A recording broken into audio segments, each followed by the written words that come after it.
എൻ്റെ എല്ലാ പ്രിയപ്പെട്ട കൂട്ടുകാർക്കും നമ്മുടെ പുതിയ വീഡിയോയിലേക്ക് സ്വാഗതം.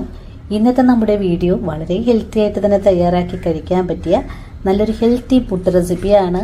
ഈ ഒരു പുട്ട് നമ്മൾ തയ്യാറാക്കിയെടുക്കുന്നത് ഗോതമ്പ് പൊടി വെച്ചിട്ടാണ്. ഇനിയിപ്പോൾ ഡയബറ്റിക് പേഷ്യൻസിനും കൊളസ്ട്രോളൊക്കെ മൂലം കഷ്ടപ്പെടുന്ന ആൾക്കാർക്കും ഈ ഒരു വീഡിയോ വളരെ തന്നെ ഉപകാരത്തിൽപ്പെടും. അപ്പോൾ എങ്ങനെയാണ് വളരെ ഹെൽത്തി ആയിട്ട് തന്നെ തയ്യാറാക്കി കഴിക്കാൻ പറ്റിയ ഗോതമ്പ് ചീരപ്പുട്ട് തയ്യാറാക്കി എടുക്കുന്നതെന്ന് നമുക്ക് വീഡിയോ കണ്ടു നോക്കാം.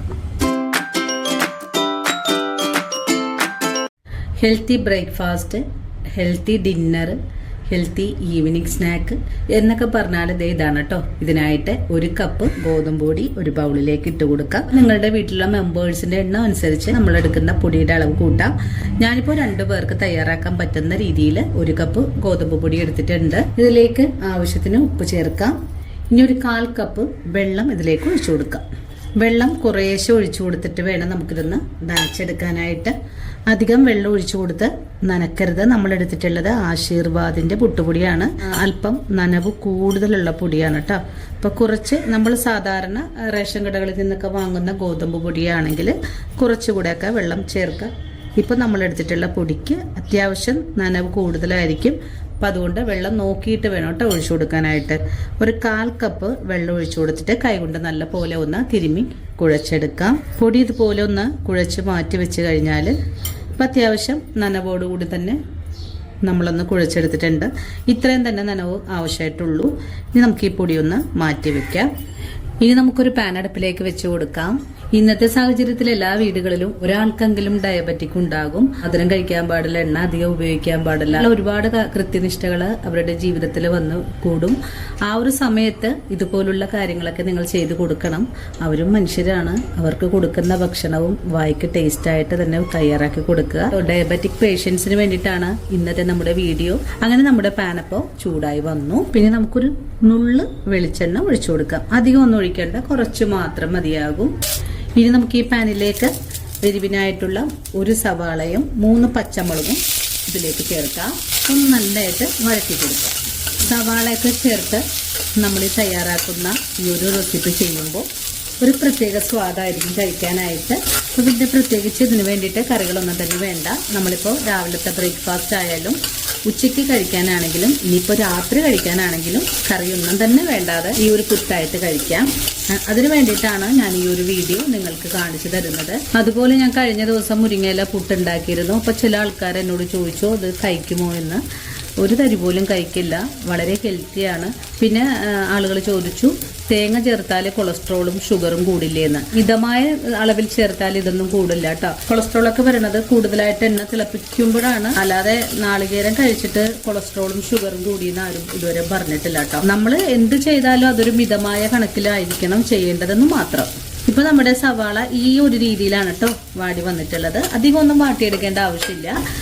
ഇനി നമുക്കിതിലേക്ക് വേണ്ടത് 2 കൈപ്പിടിയോളം ചുവന്ന ചീരയാണ് കേട്ടോ. ചുവന്ന ചീര നല്ല വൃത്തിയായിട്ട് കഴുകിയെടുത്തിട്ട് വേണം നമുക്ക് ചെയ്യാനായിട്ട്. ഇതിൽ ധാരാളം മണ്ണൊക്കെ ഉണ്ടാകും. അതുകൊണ്ട് നിങ്ങൾ ശ്രദ്ധിച്ച് വേണം കേട്ടോ ഇതൊന്ന് ചെയ്യാനായിട്ട്. വീണ്ടും നമുക്കിതിലേക്ക് അല്പം ഉപ്പും കൂടി ചേർക്കാം.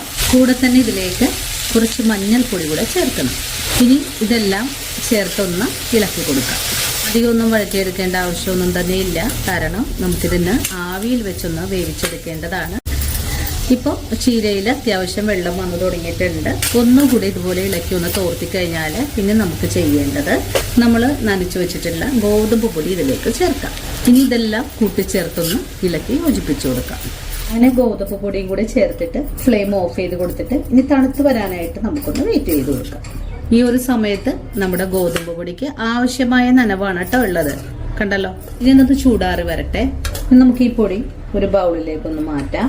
ചട്ടിയുടെ ചൂട് കൊണ്ടിട്ട് പൊടി മൊരിഞ്ഞു പോവാൻ സാധ്യതയുണ്ട്. അതിനാണ് ഈ ഒരു രീതിയിൽ മാറ്റുന്നത്. അപ്പൊ നമ്മൾ ഈ ഒരു രീതിയിൽ ചെയ്യുമ്പോൾ നിങ്ങൾ എടുക്കുമ്പോൾ ഗോതമ്പ് പൊടിയുടെ നനവ് സൂക്ഷിച്ചു വേണം ചെയ്യാനായിട്ട്. വീണ്ടും പറയുവാണ്, ഒറ്റടിക്ക് തന്നെ വെള്ളം ഒഴിച്ചു കൊടുത്ത് ചെയ്താൽ നിങ്ങൾക്ക് ഈ ഒരു രീതിയിൽ ചെയ്തെടുക്കാൻ ബുദ്ധിമുട്ടായി വരും. തണുത്ത് വരട്ടെ കേട്ടോ. തണുത്ത് വന്നിട്ട് നമുക്കൊരു മിക്സിയുടെ ജാറിലിട്ട് പൊടിച്ചെടുക്കണം. ഇപ്പോൾ നമ്മുടെ പുട്ടുപൊടി ചൂടാറി വന്നിട്ടുണ്ട്. ഇനി ഒരു മിക്സിയുടെ ജാറിലേക്ക് മാറ്റിയിട്ട് ഒന്ന് കറക്കിയെടുത്തിട്ട് വരാം. ഒറ്റയടിക്ക് തന്നെ മുഴുവൻ ഇട്ട് കൊടുക്കരുത്, 2 തവണ കൊണ്ട് വേണം ഇത് കറക്കിയെടുക്കാൻ. ഇനിയിപ്പോൾ കറക്കിയെടുക്കുമ്പോൾ നിങ്ങൾ കട്ട പോലെ ആയി പോവുകയാണെങ്കിൽ കുറച്ച് ഗോതമ്പ് പൊടി കൂടി ചേർത്ത് നമുക്ക് പൊടിച്ചെടുക്കാം. രീതിയിൽ ഒന്ന് പൊടിച്ചെടുത്തിട്ടുണ്ട്. പൊടിച്ച പൊടി നമുക്ക് ബൗളിലേക്ക് തന്നെ മാറ്റാം. ഇത് പൊടിച്ചെടുക്കുന്ന സമയത്ത് അങ്ങനെ വെള്ളം നനവ് കൂടുതലാണെങ്കിൽ ഈ ഒരു പാകത്തിലേക്ക് കുറച്ച് ഗോതമ്പ് പൊടി ഇട്ടാൽ മതിയാകും.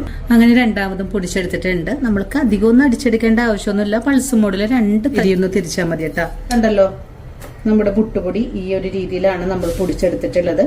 പിന്നെ നമുക്ക് ഉടൻ തന്നെ കണയിലേക്ക് വാരി നിറക്കാം. അതിനു മുമ്പായിട്ട് പുട്ടുണ്ടാക്കാനുള്ള പുട്ടുകുടത്തിൽ വെള്ളം നിറച്ചു വെക്കാം.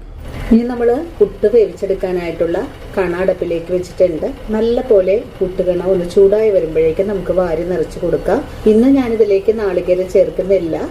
നിങ്ങൾക്ക് നാളികേരം ചേർക്കാൻ താല്പര്യമാണെങ്കിൽ ചേർക്കാം. നാളികേരം കൂടി ചേർത്ത് പൊടി നനയ്ക്കുവാണെങ്കിൽ വെള്ളത്തിന്റെ ആവശ്യമില്ല കേട്ടോ. ഇപ്പോൾ നമ്മുടെ പുട്ടുകണ ചൂടായി വന്നിട്ടുണ്ട്. നമുക്ക് വാരി നിറച്ച് കൊടുക്കാം. അങ്ങനെ പുട്ടിവിടെ നിറച്ചെടുത്തിട്ടുണ്ട്. നമുക്ക് ആവിയിൽ വെച്ചൊന്ന് വേവിച്ചെടുക്കാം. നല്ലതായിട്ട് ആവി വരുമ്പോൾ നമുക്കൊന്ന് മൂടി വെച്ച് വേണം വേവിച്ചെടുക്കാനായിട്ട്. ആദ്യം ഫുൾ ഫ്ലെയിമിൽ വെച്ച് കൊടുക്കാം. ആവി വന്നു തുടങ്ങുമ്പോൾ നമുക്ക് മീഡിയം ഫ്ലെയിമിലേക്ക് വെച്ചിട്ട് വേണം മൂടി വെച്ച് വേവിക്കാനായിട്ടും. ഇപ്പോൾ നമ്മുടെ പുട്ടിൽ നിന്നും ധാരാളം ആവി വന്ന് തുടങ്ങിയിട്ടുണ്ട്. മൂടി വെച്ച് കൊടുക്കാം. മൂടി വെച്ച് കഴിഞ്ഞാൽ നമുക്ക് ഫ്ലെയിം ഒന്ന് സിമ്മിലേക്ക് മാറ്റാം.